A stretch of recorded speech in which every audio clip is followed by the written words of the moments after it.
Hey everyone, welcome back to the range. My name is Matt. Standard ammunition test day, that's why you're here. Our flavor of choice, nom nom nom, is 7.62x39. This is a 123 grain full metal jacket from ZSR. Yep, ZSR.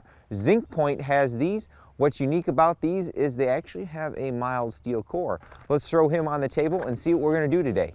Unfortunately for our 7.62x39, I only have two barrel lengths afforded to us, a 10-inch and 16-inch. After we check our velocity and practical accuracy, I am going to test these in clear ballistics gel just because I'm curious if having a mild steel core will give us any benefit in terms of getting that jacket to fragment it all, or if this is just going to act like every other full metal jacket there is and it's just going to tumble in our gel.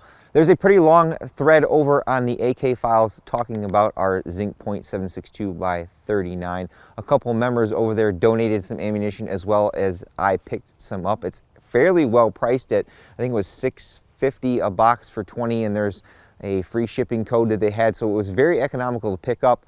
A couple of the members did note that the primers possibly could be corrosive with this, although generally I treat pretty much every 7.62x39 round that's in a steel case as corrosive, whether it's marked or not, and I always try to wash the gas and everything out of my gun when I'm done to make sure I don't get any of those corrosive salts from the primers mucking things up and rusting everything. We'll start with our 10.5-inch SBR. This is a Zastava M92 PAP. It used to be a pistol a long time ago. Now it's an SBR on a Form 1.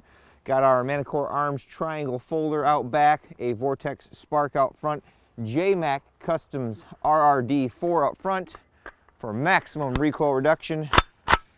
The 30-round magazines on this bench are a little overkill, but we'll make do.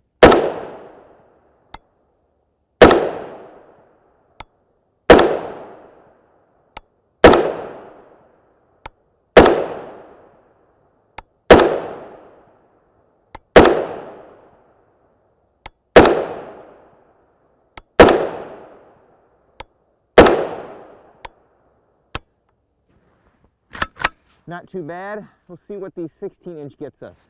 And now for our 16-inch, this is from Palmetto State Armory. This is their GF3, same gun that I did the 3,000 plus round torture test on. I don't remember how many rounds I've got through it now, but so far this thing's been running like a top. You'll have to forgive the scope up top. This is probably what I'll try to use for the accuracy portion of it. Normally I just shoot iron sights on here. We've got a ALG trigger in here, various Magpul furniture.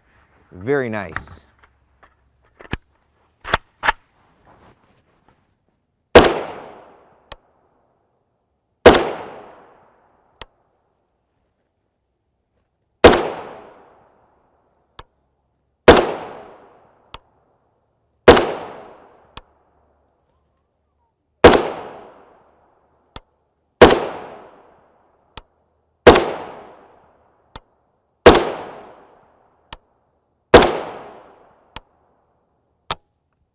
Here is our Zinc Point 7.62x39 from the 16-inch GF3 using a primary arms Silverline 18 power scope, 0.953 inches and 0.928. Once the AK starts getting hot, it seems those groups start spreading out a little bit. Here was group number 3 and then number 4.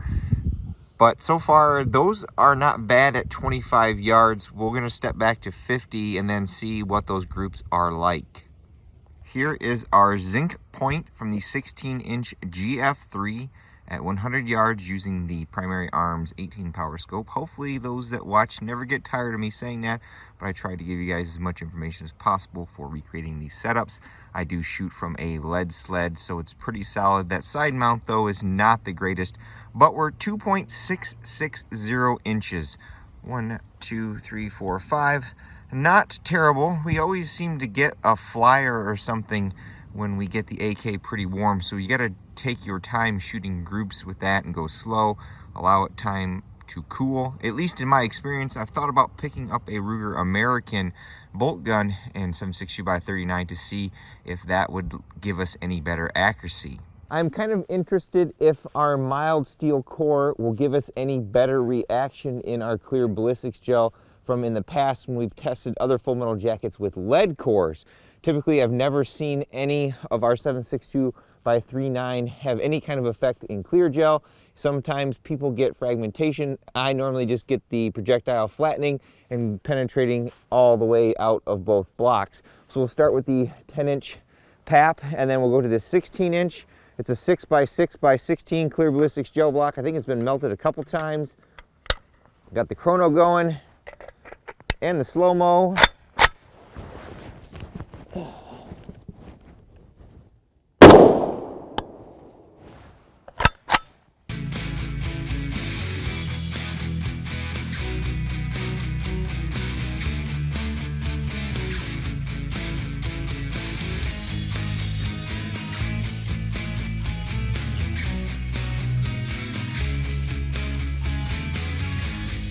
And now the 16-inch.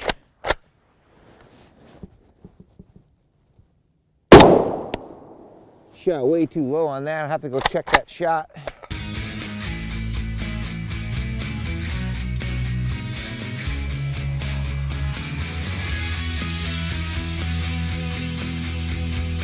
I'll grab another shot from the 16-inch since I was a little low.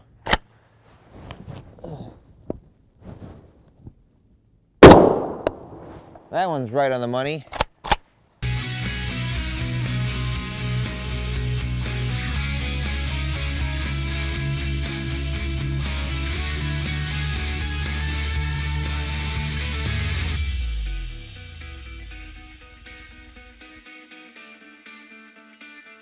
Your mileage may vary, but at least in clear gel, these are going to be our very typical results. The muzzle energy from even 7.62x39 has bent the crap out of my backdrop here. I probably should get another one. Maybe I should go to a really thick polycarbonate backdrop or something. Anyways, this track you see right here in the middle is the second shot for the 16-inch. It's obviously tumbling. There is our first tumble, and then there is our second within the 16 inches, so that's pretty good performance. And then all the way out to right around the 21-inch mark there, this is my backup block, forgive all the bubbles, are both shots from the 16-inch. The first 16-inch actually dove downwards and then went upwards. Our M92 PAP wound track is pretty much the same as the 16-inch. We have disruption starting at around the 7 to 8 inch mark where it's tumbling, and then it makes it all the way out to right around the 19-inch mark. It's hard to see there. We'll grab these out in a second, but you can see pretty clearly from our gel there is no deformation or effect on that bullet, at least like I said in clear gel. Top down shot here. Overall, I'd say our ZSR from Zinc Point is your very average 7.62x39 full metal jacket loading. We didn't have any, superb accuracy, so to speak. We didn't have any reliability issues over the couple hundred rounds that I put through both the SBR and the 16-inch.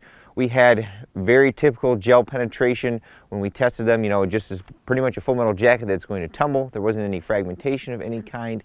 Our mild steel core, the benefits to that may be against certain types of barriers, maybe like cinder block or wood or drywall, but it's a mild steel core, so it's not going to give you any enhanced penetration against stuff like body armor or any hardened kind of steel.